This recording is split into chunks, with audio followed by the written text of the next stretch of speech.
I'm Claudine Wong, joining you from the San Francisco Bay Area, and I'm very excited today to be talking to Catherine Wilson, who's coming to us from Italy, and Anna Wilson, who's coming to us from New York City. Yes, they are related. Yes, they are sisters, and have very interesting perspectives as we take a look at coronavirus and how it's impacting us really across our country and around the world. Hi, guys. How are you? Hi, thanks for having us. Oh, thanks for being here. Okay, I want to give people some context because we were just talking about how this changes day to day. And so I want to make sure that as we're talking about it, people know, kind of where we are in the world. So we like to use this Johns Hopkins map because it's kind of got all the latest, greatest information. And so as I pull that up for everyone to take a look at, this is the situation around the world. And that red, obviously, as we're all looking at that, is where everything looks right now, which is kind of crazy. I mean, Catherine, you and I have talked before, and when we've talked before, Italy was the epicenter. Now, of course, we know New York is considered the epicenter in the United States, and Italy is getting a little better, we hope, right?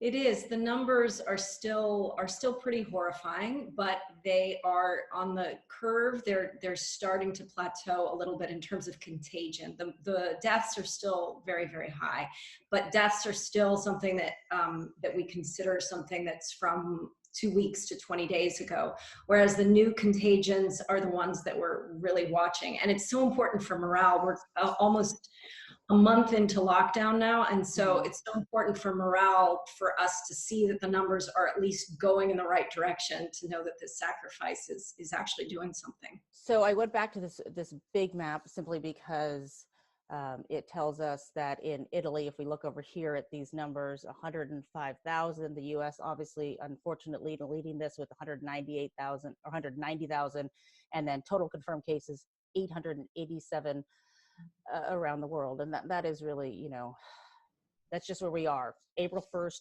right now, as we're talking in the morning, and I feel like we have to say that because these numbers change so frequently. In New York City over here, this is where you see our numbers, 1,096 deaths. Anna, tell us how things are feeling there, because that's where everyone's focused right now.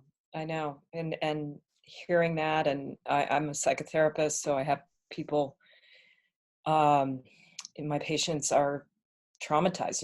It's particularly difficult for people who already have trauma in their background and have been through other horrible things, but to be this scared and not able to control the environment and locked in. I'm luckily able to do video sessions with people and have signed up to help the healthcare workers here, but it's just a matter of trying to help people have something dependable and something like a schedule for their days.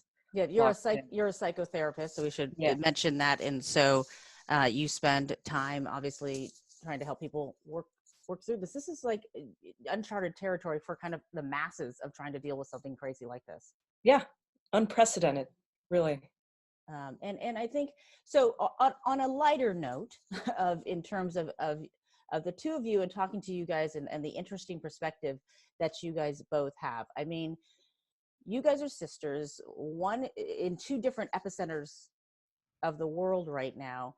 But on a lighter, happier note, you guys sent me some really cute pictures of yourselves, and so I'm trying to make sure that we can see and enjoy that as soon as I figure out how to share those cute pictures that you sent to me. But tell me about you guys and how growing up and your whole space.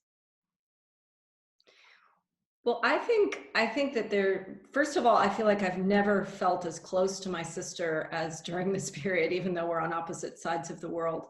I think there's a real need for connection and a real need for expressing those fears and going to people that have been, the most important people in your life. And there are certain commonalities because, my sister and I, since I live in Italy, and it's a very different life from the life in the US. And I feel like now that we have so much in common, ironically, because there's something that's happening really globally, and they're the same feelings of, oh wait, I sneezed. Is my son okay? Is my husband okay? There's the economic factor, there's the psychological factor. And I think one positive thing that's happened is we've become closer to each other. Yes. Do we see our pictures now? These Yes. adorable pictures that you guys have sent. Yep. You know, those are, I love it. So cute. And, you know, I mean, family is so important, and it feels like, you know, we need that more than ever. You know, Catherine, you wrote this blog that went viral, and that's when we first started talking to you about do's and don'ts. I imagine before you were writing that, you were calling Anna and saying, okay, here are your do's and don'ts, you know, and Anna, how did you receive those in terms of, could you even imagine what she was dealing with on your doorstep at the point she was telling you? Yeah, a lot of our conversations were about my mother and trying to say, you know, to her, don't worry so much, because she's a worrier, and and thinking of them because they're over 75, and They're in DC, right?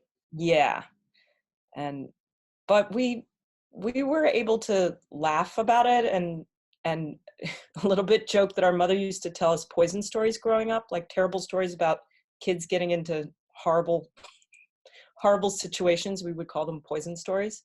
And I don't think we had one, did we, Catherine, about a pandemic? But she definitely let us know about dangers that were out there. And she was always scared of, you know, colds and stuff like that. I Spreading. wonder though, did you feel like, so my sister is a doctor, and at the very beginning of this, right around the Chinese New Year, so the very end of January, I remember she was telling us, oh, we shouldn't go out to lunch, we shouldn't. And I was like, oh, come on, you know, and I thought she was being a little bit, you know, maybe too cautious. I'm sure right now she's going, really, Claudine, you don't listen to me when you should.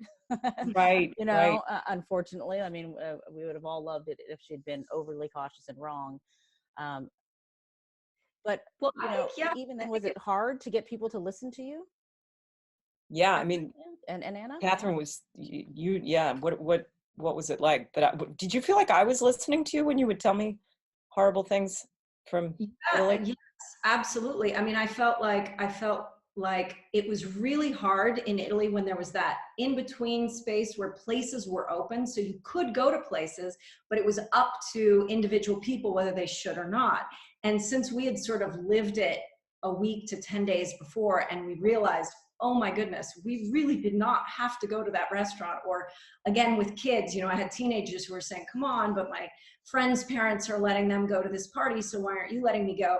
It's hard to really put your foot down. And so I remember saying to Anna, you know, you've just got to stay in. Like, you've got to, even if you're not in one of the risk groups, and her daughter is almost 2, so she's not, but still, whatever you can do, you need to stay in. And I felt like Anna really listened to me. And I remember her saying, but my friends are doing this and my friends are doing that, and which I get, because we did it too, because it wasn't, you know, there was no law telling us not to.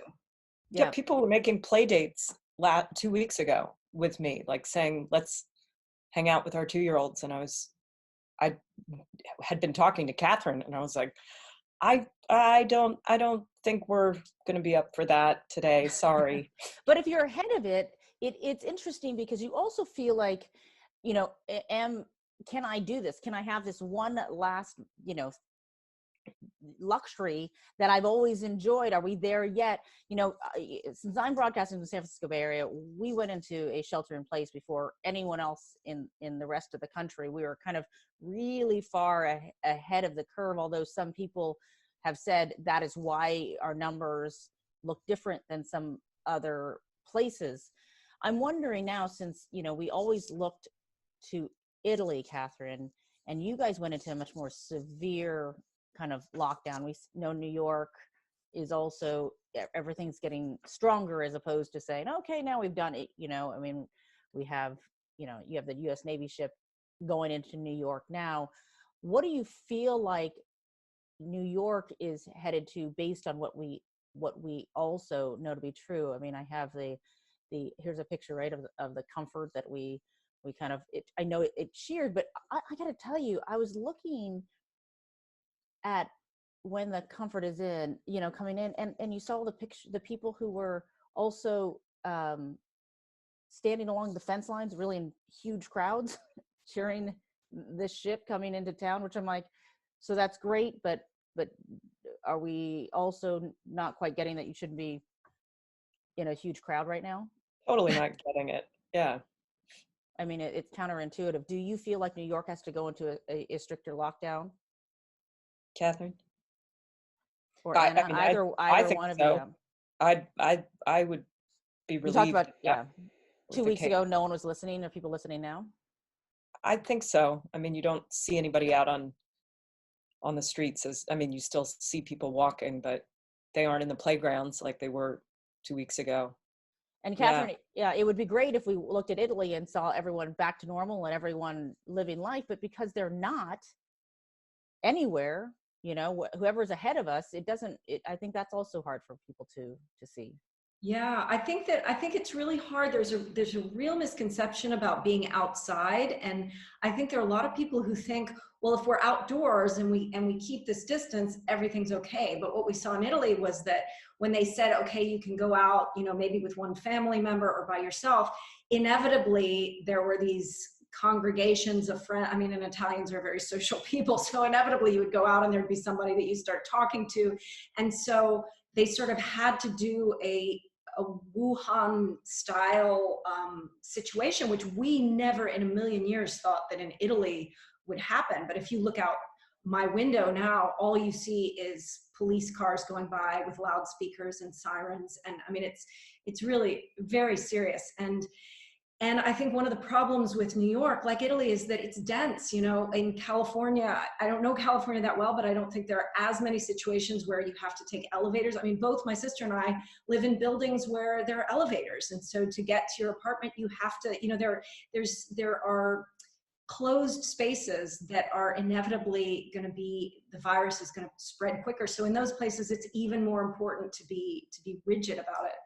Well, yeah, certainly in places like San Francisco and Oakland, you have a lot of people in high rises and in small situations, but it's not New York, and it's not Italy in the sense of space. I think, that for the masses of how many people live in that space. I want to dive a little deeper so we can get into kind of each one of you. And Catherine, we didn't mention before that you wrote a book called The Mother-in-Law Cure, and that you're in Italy with, after you said 3 months you're supposed to be there, and look at you now. You met your husband and your mother-in-law, and that led to this life in Italy. I'd spoken to another American living in Italy, and he was talking about how it has changed the culture, that he used to go to the grocery store, and even the grocery store clerk would lean over and pinch his cheeks, and it was this very hands-on culture. I have said, I wonder if there'll be ever a point where I feel like I can hug an old friend that I run into in the store and not feel self-conscious about it, and not have it change everything about kind of how I feel around other people. Like I see it's on social media, people posting about how everyone's yelling at each other for not taking enough distance, so there's that, not taking it too seriously, and then having it change the way we see each other. Are you seeing that change in Italy, the way people interact when they do see each other? Yes, I mean, we have a dog, so that's one of the only sort of legal excuses to go out and go around the block. And I see that even, we all have masks on when we go out, which is also another interesting thing, because from the very beginning, we realized that even if masks couldn't protect you, they would be helpful in not spreading the virus. So we all have had masks from the very beginning. And I find myself saying, buongiorno, buongiorno to people. And it's strange because it's like people want to answer, but they almost feel like they can't even verbalize because there's this kind of wall that's been built. But at the same time, I feel like we miss it so much that we're going to need it even more. My mother-in-law, again, Italy is a very sort of tactile place. And so everybody's hugging each other, and everybody's, spoon feeding each other the things they've cooked. And my mother-in-law just the other day said, I'm waiting for the moment to squeeze you, Catherine. I just want to tease you again. We're all missing it so much. And you have told me in the past that your children sit at the dinner table at night and say, have we hit the peak? Have we hit the peak, Mom? And what are you telling them now? It looks like we have. It looks like we're still in it. We're still in the middle of it, but it's not rising exponentially the way it was. And we were also very scared that the cases from the north were going to come down to Rome, because it was so much worse in Milan. And when the government said close down Milan but hadn't closed down the rest of the country, a lot of people got on trains and came south. And the thing about Italy is it's such a multi-generational culture that people came south and they came back to their grandparents and they came back to their parents and they came back to their families in small apartments. So we've just been sort of waiting for the Rome and south of Rome to hit. And it hasn't hit in the way they were fearing. There are more and more cases, but they're not exponential the way we feared. And are Italian leaders looking to summer as being a respite, as well as people are hoping here that we get a respite from it when the warm weather hits? Yes, they're talking about July, which for parents doesn't sound, is kind of demoralizing, but for the country, it's, they're saying that these restrictions could be gradually lifted, and then by the summer, things could look a lot better. They said, and I don't know if this is, but they did make a projection that by May, they're looking towards and hoping for zero contagion, still having cases, but not the infection rate. Yes. And I don't think, unfortunately, we're saying that here. I mean, May just looks like May to us. I mean, I know in California, they have said no school till May 1st, but then the superintendent was like, you're not going back to school. And it takes a little bit for everyone to kind of, I think people don't want to say it in the hopes that maybe it won't be true. I think you're right. With Italy in their timeline, there's nothing really to lead us to believe we're in a different timeline, and that we're just going to have to wait it out. Does that feel like that in New York? It does. And I feel stupid because we were planning our wedding. My child and his father and I were going to get married on April 11th in New Orleans. Oh, I am so sorry.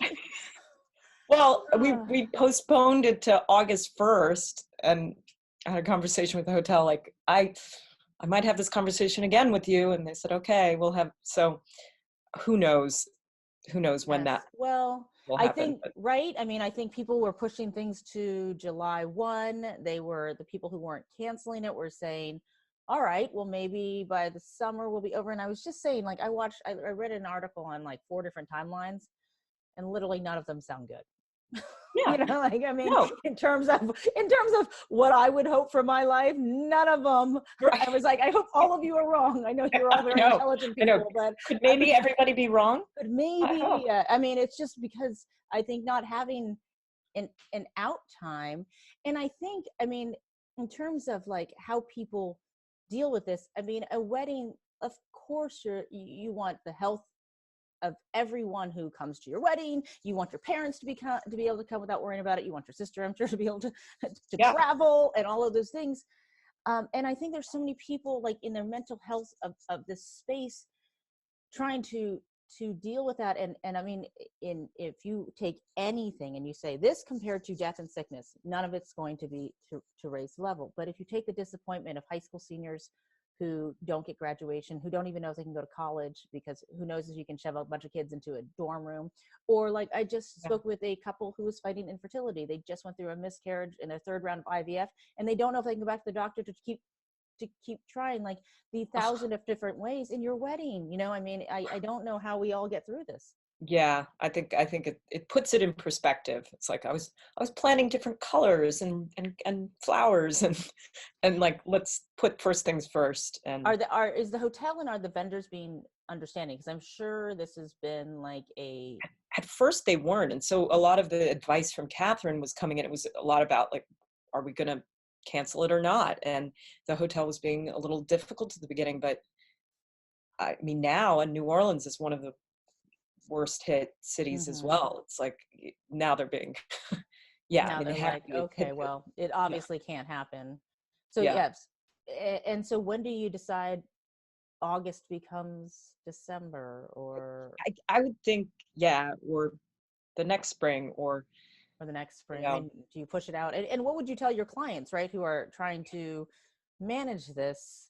plan their lives and know when they can come back. A lot have gone home to their parents, or if they're in their 20s. And um yeah, it's so tempting to want to give people answers and just say it'll be over by then. Like I feel like we all do that because everybody wants an answer, wants to know, when is my pain, whatever kind of pain, when is my pain going to stop? And so part of my job is to make people mad, is to not give them answers. And Well, it's that difference between hope and false hope, right? The yeah, hope makes us feel better. False hope makes us crash. It's like the sugar right. rush. It makes us feel good for a second, and then we fall into this Yeah, oblivion that is it's worse. escapism.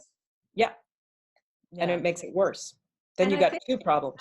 I think also in a way it can be such a lesson in living in the present and not planning. I mean, my sister and I often talk about how frustrating it is for me as an American in Italy, where things are not planned nearly as much. And I'm constantly going against a wall of, oh, well, let's see how we feel in 2 weeks. Let's see if we want to do it then. Italians just don't plan as much as Americans do. And now in this moment, it's just forcing all of us to live the present. Well, yeah, I think the upside is that people are doing a lot more with their families.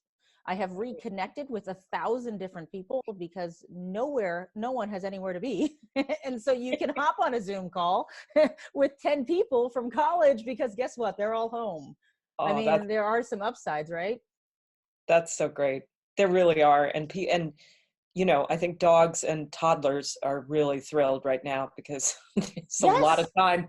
My dog is amazed. He's so happy. He's like, everyone is still home and they all want to walk me because there's nothing else to do but walk the dog. How are your parents doing? Because the situation in DC, and are you guys able to connect? My thing with the Yeah. older generation who is most at risk also, can be very lonely, and also is, I mean, we were all talking about our quick tutorials on Zoom and FaceTime and all that stuff, and learning. It's also difficult for the older generation. How are your parents doing in DC? How often are you able to talk to them, and how, emotionally are they handling everything? I think the older generation can also be much tougher than we are. They've been through more. They've figured out FaceTime, which is good. Yes, Right. that's good. So And also, I think that they're talking to us more than they have. Before we had such busy lives that it was harder to touch base. And so, my mother has said, I'm happy to talk to you every day because it's not something that's sort of usual. And she talks to the grandkids as well and sees my sister's daughter. I mean, it's something that's become a sort of new ritual. Yeah. yeah. In terms of lessons learned, then what do you guys, as you look around and you've had this unique experience, I feel like you guys have hit every experience, right? Like you are in different parts of the world. You have older parents who are in different parts of the country. You have a wedding that had to be postponed. You have small children and older children. I mean, in terms of experiencing this pandemic, you guys have checked a lot of boxes here. Thank you. Not on purpose, I get it. We'll have a lot of stories to tell, hopefully. Yeah, I mean, about what do you want to leave this with? I mean, and again, I mean, as we think about our children, and I think about what we want them to learn from this, there's a lot of different ways on how we handle it that could teach them So about true. how they should handle it moving forward, right? I think Yeah.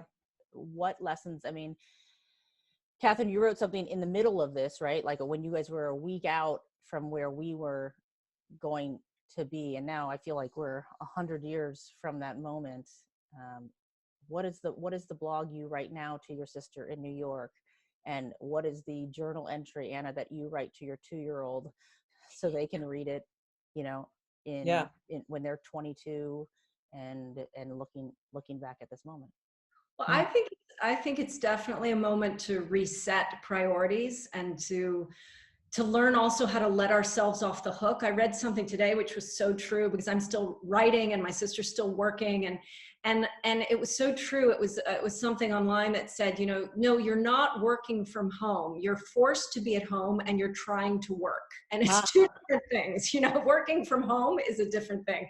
So I think that we as parents just need to be grateful for our health and for our family's health, but also to realize, okay, what are our priorities and how can we not expect too much of ourselves? We were talking about screen time before.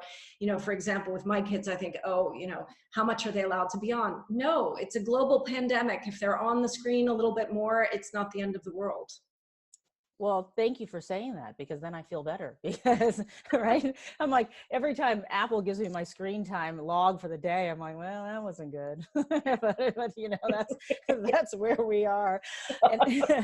And Anna, what do you write to your 2-year-old about this moment in time that we look back? I mean, that's, everyone makes that comparison to 9/11. And I actually think back that a lot, because I remember after 9/11 thinking, will I ever feel safe again? And I did.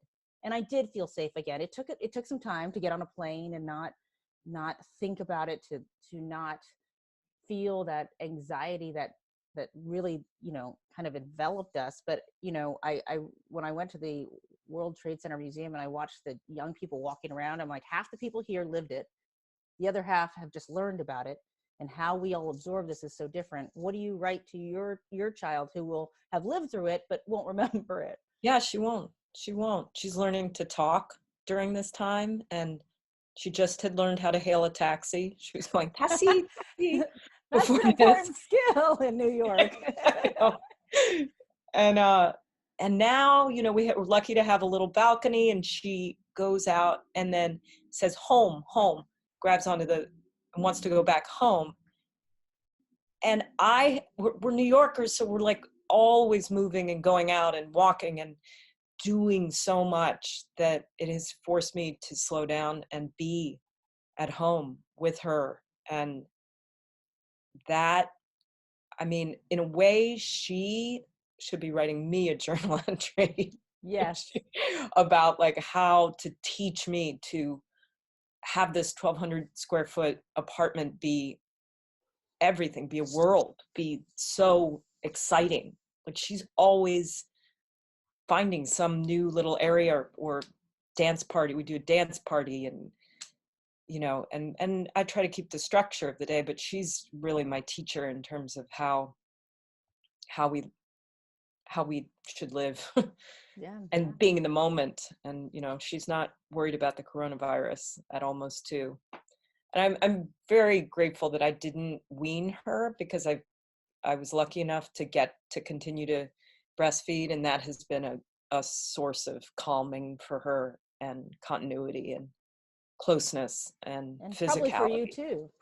For me too. Is a source of comfort as well. I've got to tell you, I don't mind playing Monopoly. That used to be like, who wants to play Monopoly? It only takes 3 hours, and now, right? No.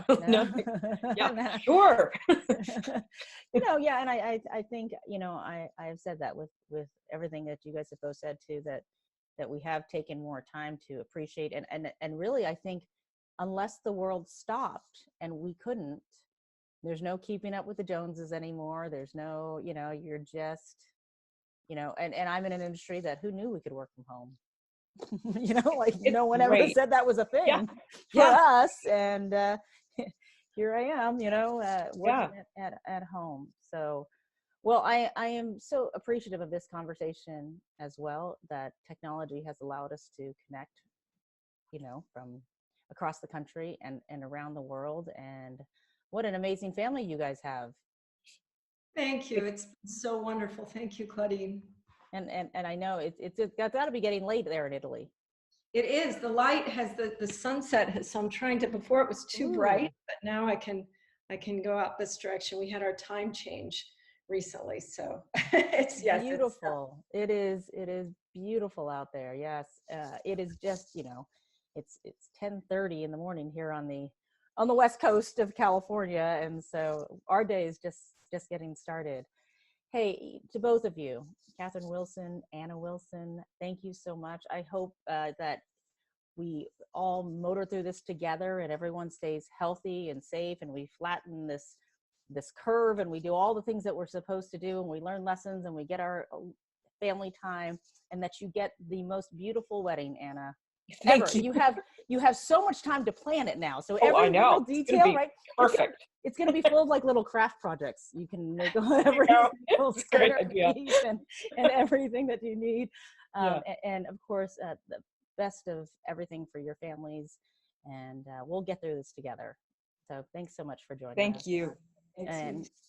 And if you want more information, we are going to put lots more on coronavirusnow.com. Thanks so much for joining us.